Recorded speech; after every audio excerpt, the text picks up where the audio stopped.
violet fan natin. Gano'n siya kalakas. Lakas sumigop niya, oh. Lakas sumigop.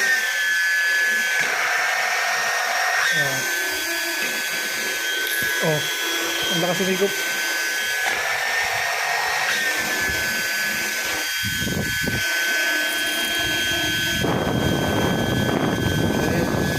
Lakas ng ano niya.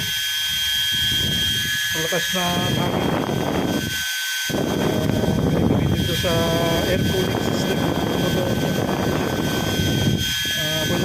Alternative ito sa fan, portable fan. Sa mga outdoor na portable fan, pwede rin ito. Kasi hindi siya umiinit yung makina. Kahit ilang oras na trabaho na hindi siya umiinit yung makina. Hindi katulad sa mga fan sa mga sasakyan, umiinit yung makina. Ito hindi siya umiinit. Kasi yung hangin niya sa likod, ito dalawang fan siya, yung nagpapalamig ng makina. Sa makina niya sa gitna. Kaya lalamig yung makina niya dahil dito. Dalawa kasi yung trailer niya. Kaya malakas.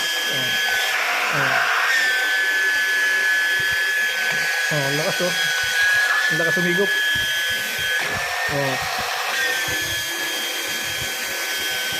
Yan yung violet fan natin na pwede ikabit sa motor, cooling system ng motor, tsaka sa kotse.